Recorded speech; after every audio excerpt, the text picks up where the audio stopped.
Allahu Akbar, Allahu Akbar, Allahu Akbar, Allahu Akbar, Allahu Akbar, Allahu Akbar, Allahu Akbar, Allahu Akbar, Allahu Akbar. La ilaha illallah, wallahu akbar, Allahu akbar, walillahil hamd. Alhamdulillah, alhamdulillahil qail وأذن في الناس بالحج يأتوك رجالا وعلى كل ضامر يأتين من كل فج عميق ليشهدوا منافع لهم ويذكروا اسم الله في أيام معلومات على ما رزقهم من بهيمة الأنعام فكلوا منها وأطعموا البائس الفقير. أشهد أن لا إله إلا الله وحده لا شريك له وأشهد أن محمدا عبده ورسوله. اللهم صل وسلم وبارك على حبيبنا وشفيعنا محمد أشرف الأنبياء والمرسلين وعلى آله وأصحابه أجمعين والتابعين لهم بإحسان إلى يوم الدين. أما بعد، فيا عباد الله اتقوا الله وتزودوا فإن خير الزاد التقوى فقد فاز المتقون. الله أكبر، الله أكبر، الله أكبر ولله الحمد. Hadirin jemaah Aidil Adha yang dirahmati oleh Allah Subhanahu wa taala. Puji dan syukur kita rafa'kan kehadirat Allah Subhanahu wa taala yang tidak pernah luput daripada melimpahkan pelbagai rahmat dan nikmatnya kepada sekalian manusia. Salawat dan salam juga terus kita titipkan buat Rasul junjungan Nabi Muhammad sallallahu alaihi wasallam yang telah membawa serta menyampaikan risalah Islam kepada umat baginda. Saudara, lafaz takbir yang kita kumandangkan sejak malam tadi merupakan sebagian daripada penzahiran rasa kehambaan dan kesyukuran kepada Allah Subhanahu wa taala. Amalan bertakbir adalah anjuran Allah Subhanahu wa taala sebagaimana firman-Nya di dalam surat Al-Baqarah ayat 185. Walitukabbirullaha ala ma hadakum, dan supaya kamu membesarkan Allah karena mendapatkan petunjuk-Nya. Wa la'allakum tashkurun, dan supaya kamu bersyukur kepada Allah Subhanahu wa taala. Takbir yang kita ucapkan merupakan pengakuan akan kehebatan Allah. Takbir yang kita ucapkan merupakan pengakuan akan kebesaran Allah Subhanahu wa taala. Dialah Allah Subhanahu wa taala yang maha segala-galanya. Dialah Allah Subhanahu wa taala penguasa alam jagat raya. Dialah Allah Subhanahu wa taala yang telah mengadakan kita. Sal ila sama'il murtafi'ah, tanyakanlah oleh engkau kepada langit yang berdiri itu. Wasal ilal jibalil muntasibah, tanyakanlah oleh engkau kepada gunung yang berdiri dengan kokoh. Wasal ilal ardil munbasatah, tanyakanlah kepada bumi yang menghampar luas. wasal ilal bahril amiqah, tanyakanlah kepada lautan yang begitu dalam, siapakah yang berkuasa, siapakah yang maha segala-galanya. Fayaqulun Allah, maka dia akan mengatakan dialah Allah subhanahu wa ta'ala. Maka takbir yang kita ucapkan haruslah menghunjang di dalam diri kita, haruslah tertanam di dalam hati kita betapa besarnya Allah, betapa agungnya Allah subhanahu wa ta'ala, sebagaimana keyakinan yang telah ditanamkan di dalam hati Ibrahim alaihissalam. Ibrahim begitu memahami kehebatan Allah, Ibrahim begitu memahami kekuasaan Allah subhanahu wa ta'ala. Ketika Ibrahim alaihissalam akan dibakar karena sebagai hukuman, karena telah menghancurkan daripada patung-patung yang mereka yakini sebagai sesembahan, maka ketika itu berkumpullah seluruh kerajaan Namrud la'natullah alaih. Mereka berkumpul ingin membakar Ibrahim alaihissalam. Pakaian Ibrahim pun dilucuti, kemudian Ibrahim pun dilemparkan dengan manjani ke dalam tumpukan-tumpukan api yang seandainya burung pun berjalan terbang di atasnya maka burung itu akan mati. Maka diceritakan di dalam tafsir Al-Baghawi, sebagaimana daripada riwayat Imam Abu Naim rahimahullahu ta'ala, ketika Ibrahim alaihissalam dilemparkan ke dalam api, sahhatil malaikatus samawati wal ar, maka seluruh malaikat yang ada di langit, seluruh malaikat yang ada di bumi berteriak, ya ilahana, wahai Tuhan kami, wa ya Rabbana, wahai Rabb kami, Ibrahim khaliluk, Ibrahim itu adalah kekasih engkau, yukhraq finnar, yulqa finnar, dia akan dilemparkan ke dalam api, wa yukhraq fik, dan dia akan dibakar di dalamnya.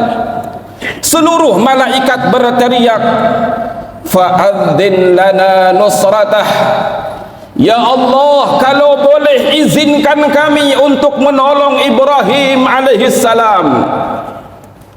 Maka Allah subhanahu wa ta'ala jawab,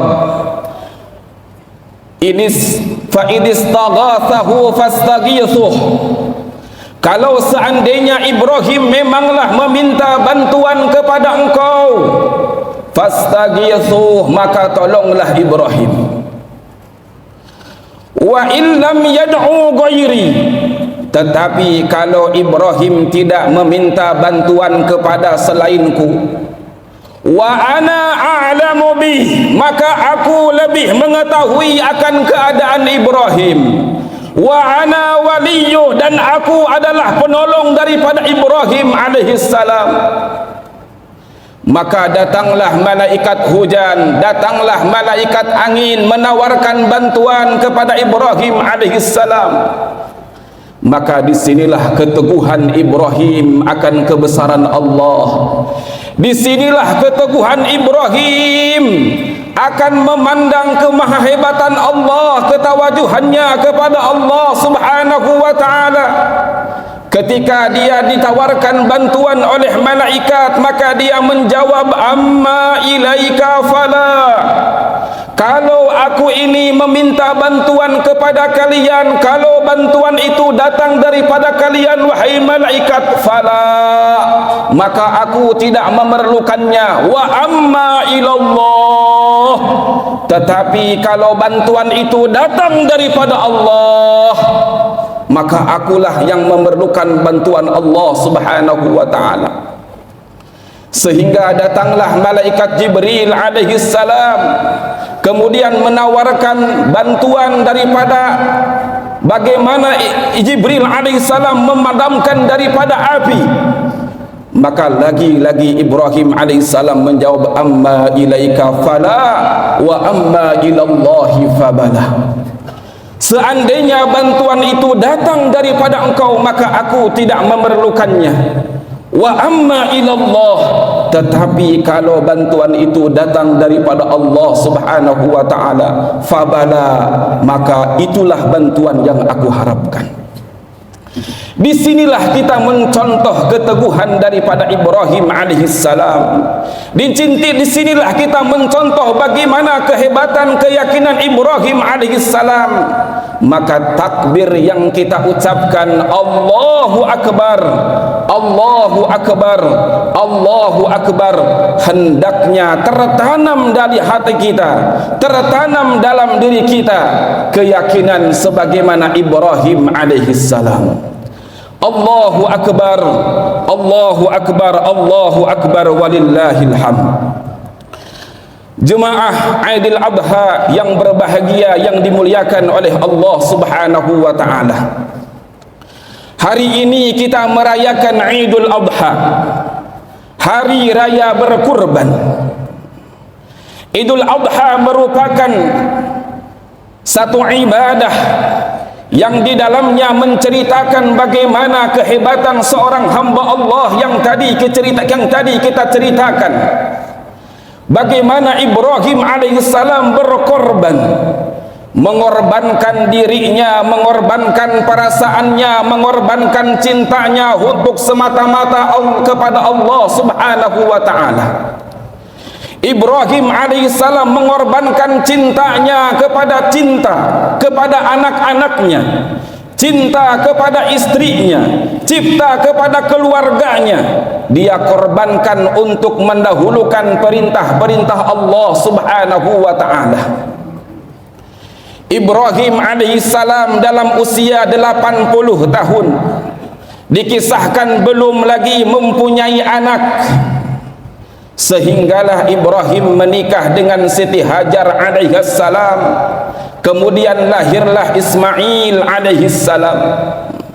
Maka disitulah ada perasaan kecintaan seorang bapa.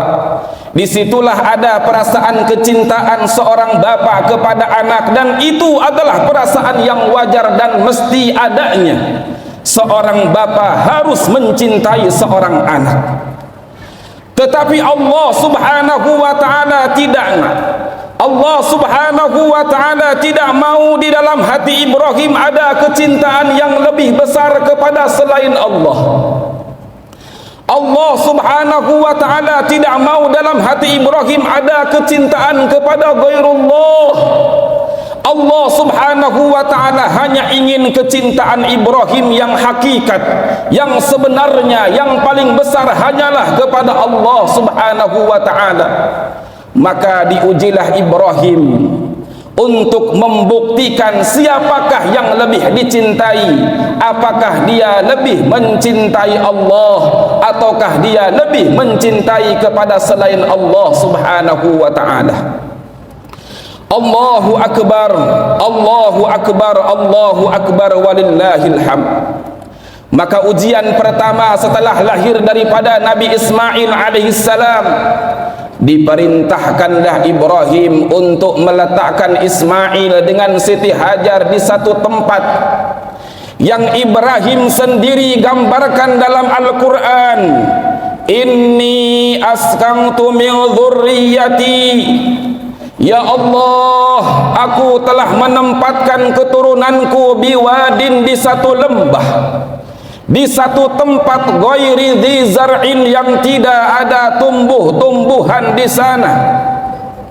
Ulama tafsir katakan jangankan pokok yang besar, zar'un itu adalah nabatun shagir, tumbuhan yang kecil, rumput pun tidak tumbuh di sana.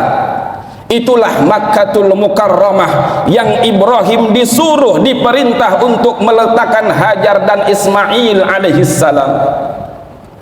Maka diceritakan Ibrahim alaihissalam dengan perasaan yang penuh kasih sayang kepada istrinya dan anaknya, tetapi di sisi lain dia harus mendahulukan perintah Allah. Maka dia letakkan Hajar, dia letakkan Ismail tanpa berbicara sedikit pun, tanpa menerangkan apa maksud dia menyimpan daripada Hajar, tanpa menerangkan apa maksud dia menyimpan daripada Ismail alaihissalam. Maka diceritakan naiklah Ibrahim alaihissalam ke atas untanya. Maka Hajar yang tidak faham dengan apa yang dilakukan Ibrahim, kemudian dia memegang daripada ujung jubah Ibrahim dan bertanya kepada Ibrahim, "Ya Ibrahim, aina tadhhab?" Wahai Ibrahim, kemana engkau akan pergi?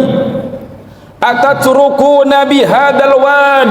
Apakah engkau akan meninggalkan aku di tempat ini, di lembah ini? Maka Ibrahim dengan perasaan yang begitu cinta kepada anak dan istri, maka ada kesedihan dalam hatinya dan dia tidak mampu menjawabnya. Dia hanya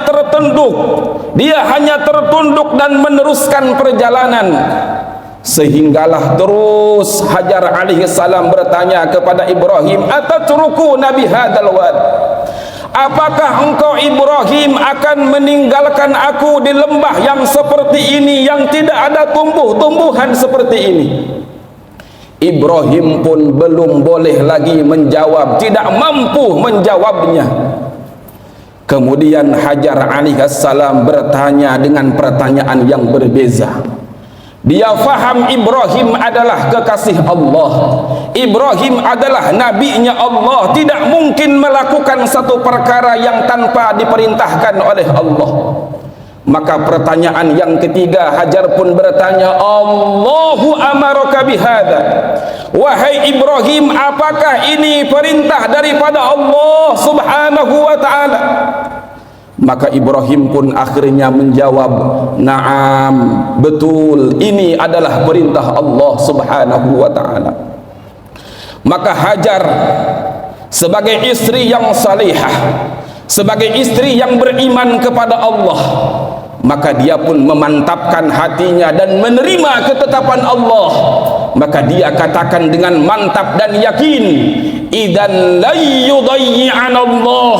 Kalau memang ini adalah perintah Allah, mesti Allah tidak akan menyia-nyiakan kami. Allahu akbar, Allahu akbar, Allahu akbar, walillahil hamd. Hadirin jemaah yang berbahagia yang dimuliakan oleh Allah subhanahu wa ta'ala, sehinggalah diceritakan falamma balagha ma'ahu sa'ya, ketika Ibrahim alaihissalam 11 tahun, 12 tahun berikutnya, falamma balagha ma'ahu sa'ya, ketika usia Ismail alaihissalam 13 tahun. Meskipun ahli tafsir berbeza pendapat, ada yang mengatakan 9 tahun, ada yang mengatakan 13 tahun, ada yang mengatakan 17 tahun. Falamma balagha ma'ahu sa'ya, ketika Ismail sampai pada usia kira-kira 13 tahun, maka datang lagi ujian kepada Ibrahim untuk menunjukkan siapakah yang lebih dia cintai, apakah Allah ataukah selain Allah. Maka datanglah perintah sebagaimana diceritakan dalam Al-Quran, "Inni ara fil manam," wahai anakku, aku melihat engkau, "anni azbahuka," di dalam tidurku bahwasanya aku menyembelih engkau. Mimpi seorang nabi adalah wahyu, ru'yatul anbiya'i wahyun. Mimpi seorang nabi adalah wahyu yang harus dilaksanakan. Maka disinilah jawaban seorang anak yang luar biasa. Meskipun 13 tahun tanpa didikan seorang bapak, tapi berada dalam didikan seorang ibu yang salihah, dia pun menjawab dengan jawaban yang begitu mengharukan dengan penuh kepasrahan. "Ya abati if'al ma tu'mar," wahai bapakku, if'al ma tu'mar, laksanakanlah apa yang diperintahkan kepada engkau. "Satajiduni insyaallahu minas sabirin," insyaallah engkau akan mendapatiku sebagai orang yang bersabar. Maka akhirnya dibawalah Ismail alaihissalam kepada Bukit Mina untuk disembelih sebagaimana perintah Allah Subhanahu wa taala. Maka di dalam satu tafsir, di dalam satu kitab yang dikarang oleh Imam At-Tantawi, di dalam tafsir Al-Wasit, dikatakan ketika Ismail alaihissalam akan disembelih oleh Ibrahim alaihissalam, maka disitulah Ismail alaihissalam memberikan arahan, disitulah Ismail alaihissalam memberikan petunjuk bagaimana cara Ibrahim alaihissalam menyembelihnya. Ya abati, wahai bapakku, ushdud ribati, sebelum engkau menyembelih, ushdud ribati, kencangkanlah taliku, ikatanku, hatta la adharib, sehingga aku semasa nanti disembelih tidaklah bergerak-gerak. Waqfuf anni thiyabak, kemudian jauhkanlah dariku pakaian engkau, hatta la yatanatharu 'alaiha min dammi, sehingga nanti pakaian engkau tidak terkena oleh darahku. Seorang anak yang begitu ikhlas akan perintah Allah, seorang anak yang faham bagaimana dengan perintah Allah, dia rela, bahkan sebelum dia disembelih, dia juga yang memberikan arahan bagaimana tata cara Ibrahim menyembelihnya. Jauhkanlah pakaian engkau daripada darahku sehingga tidak terkenai darahku. Fatarahu ummi, karena yang aku khawatirkan nanti ibuku akan melihat darah yang berada dalam pakaian engkau. Fatahzan, sehingga ibuku akan bersedih. Asri' marrasikin, wahai bapakku, asri' marrasikin, di saat engkau menyembelih itu, percepatlah gerakan pisau engkau. Ala halaki, di atas leherku, liyakuna ahwana alayya al-maut, sehingga kematian terasa ringan bagiku. Kemudian idza raja'ta ila ummi, kemudian ketika engkau nanti kembali kepada ibuku, faqra 'alaiha salam, sampaikanlah salamku kepadanya. Kemudian katakan kepadanya, isbiri ala amrillah, bersabarlah engkau atas ketentuan Allah, bersabarlah engkau dengan ketetapan Allah Subhanahu wa ta'ala. Maka Nabi Ibrahim alaihissalam diceritakan melihat keteguhan, melihat kesabaran, melihat kesiapan daripada Ismail, melihat kerelaan daripada Ismail, bahkan dia pula yang memberikan arahan bagaimana Ibrahim dalam tata cara menyembelihnya. Maka Ibrahim pun memeluk daripada Ismail. Sebagai seorang bapa sayang kepada anaknya, sebagai seorang bapa cinta kepada anaknya, tetapi ini adalah perintah Allah.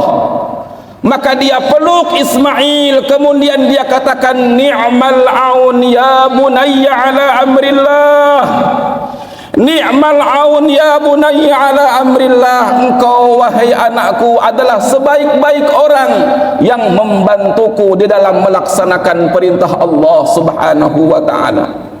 Maka diceritakan mereka pun berpelukan dan mereka pun menangis, mereka pasrah akan ketetapan Allah, mereka pasrah dengan perintah Allah Subhanahu wa ta'ala. Allahu akbar, Allahu akbar, Allahu akbar, walillahil hamd. Para jemaah yang berbahagia yang dimuliakan oleh Allah Subhanahu wa ta'ala, itulah kisah Ibrahim alaihissalam sebagai seorang nabi yang dia telah lulus mendapatkan ujian kecintaan daripada Allah Subhanahu wa ta'ala. Itulah kisah Ibrahim alaihissalam yang dia telah berhasil menunjukkan bahwasannya dalam hatinya dia lebih mencintai Allah daripada selain Allah Subhanahu wa ta'ala. Itulah kisah Ibrahim yang dia rela mengorbankan anak yang dicintainya untuk melaksanakan, untuk mendahulukan kecintaannya kepada Allah Subhanahu wa ta'ala. Maka bagaimana sekarang ini kita mencontoh kehidupan Ibrahim alaihissalam di dalam kehidupan kita sehari-hari? Bagaimana ketika datang perintah Allah Subhanahu wa ta'ala, kita dahulukan perintah Allah Subhanahu wa ta'ala. Ketika datang ketetapan Allah, kita dahulukan ketetapan Allah daripada selain Allah Subhanahu wa ta'ala. Ibrahim mengatakan, ikhtartu amrallah ala amri ghairi. Aku senantiasa mendahulukan perintah-perintah Allah ala amri ghairihi, daripada perintah selain Allah Subhanahu wa ta'ala. Maka hari raya ini, hari raya Idul Adha ini, tidaklah kita diminta oleh Allah mengorbankan sebagaimana Ibrahim, yaitu mengorbankan anaknya. Kita hanya diperintah oleh Allah, itu pun setakat sunnah saja, itu pun bukanlah kewajiban.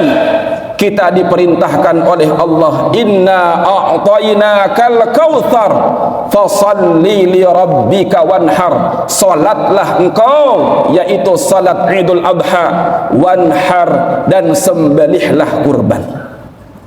Hari ini kita hanya diminta mengorbankan sedikit, sebagian daripada harta kita, yang merupakan bukanlah perkara yang paling kita cintai. Mungkin ada kita lebih mencintai istri kita, lebih mencintai anak kita, tapi Allah tidak minta itu. Setakat Allah ingin melihat kecintaan kita. Bagaimanakah, apakah kita ini mampu mengorbankan sedikit harta kita? Dan itu pun terkembali kepada kita, dan itu pun terkembali untuk saudara-saudara kita, karena Allah tidaklah butuh, tidaklah memerlukan kepada dagingnya. Allah hanya menerima daripada keikhlasan kita, kecintaan kita kepada Allah Subhanahu wa ta'ala.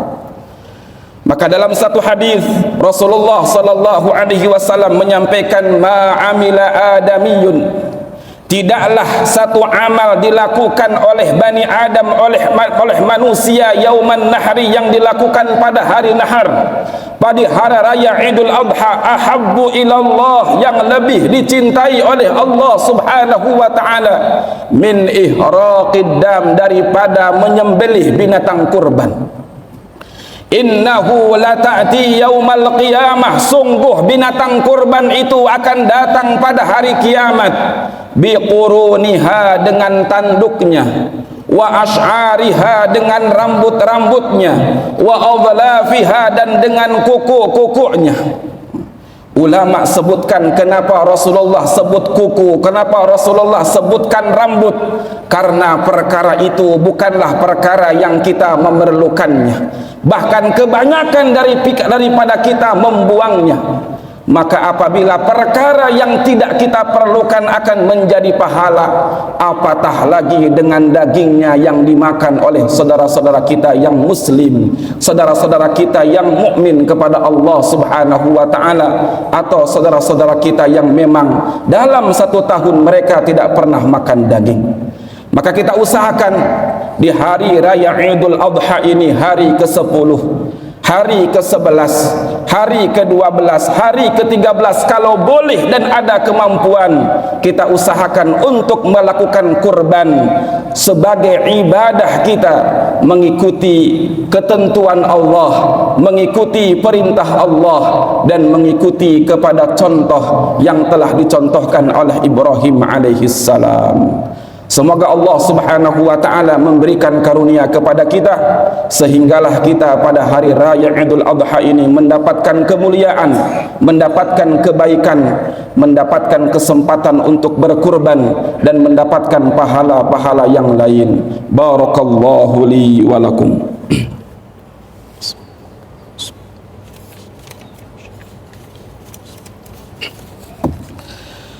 Allahu akbar, Allahu akbar, Allahu akbar, Allahu akbar, Allahu akbar, Allahu akbar, Allahu akbar, Allahu akbar, walillahil hamd. Alhamdulillah, alhamdulillahilladzi arsala rasulahu bil huda wa dinil haqq liyudhhirahu 'alad din kullih walau karihal musyrikun. Ashhadu an la ilaha illallah wahdahu la syarika lah wa ashhadu anna sayyidana Muhammadan 'abduhu wa rasuluh. Allahumma salli wa sallim wa barik ala habibina wa syafi'ina wa dhukhrina wa qudwatina wa uswatina Muhammadin imamil muttaqin wa qaidil du'atil mujahidin wa ala alihi wa ashabihi wa man sara ala nahjihi wa jahada bijahidihi ila yaumiddin. Amma ba'd. Faya ibadallah ittaqullah, usikum wa nafsi bitaqwallah wa ta'atihi faqad fazal muttaqun. Wa tazawwadu fa inna khairaz zadi taqwa. Faqala ta'ala fi kitabil azim, inna allaha wa malaikatahu yusalluna 'alan nabi ya ayyuhalladzina amanu sallu 'alaihi wa sallimu taslima. Allahumma salli ala sayyidina Muhammad wa ala ali sayyidina Muhammad kama sallaita ala sayyidina Ibrahim wa ala ali sayyidina Ibrahim wa barik ala sayyidina Muhammad wa ala ali sayyidina Muhammad kama barakta ala sayyidina Ibrahim wa ala ali sayyidina Ibrahim fil alamin innaka Hamidum Majid. Amin ya rabbal alamin. Allahumma ighfir li jami'il muslimina wal muslimat wal mu'minina wal mu'minat al ahya'i minhum wal amwat. Allahumma innaka afuwun karim tuhibbul afwa fa'fu anna an walidina wa an jami'il muslimina wal muslimat bi rahmatika ya arhamar rahimin. Allahumma inna nas'aluka imanan kamila wa yaqinan sadiqa wa lisanan dhaqira wa qalban khashi'a wa amalan salihan mutaqabbala. Allahumma inna nas'aluka al-afiyata min baliyah wa nas'aluka tamamal ghina 'anil nas. Allahumma habbib ilayna al-iman wa zayyinhu fi qulubina wa karrih ilayna al-kufra wal fusuqa wal isyan waj'alna minar rasyidin.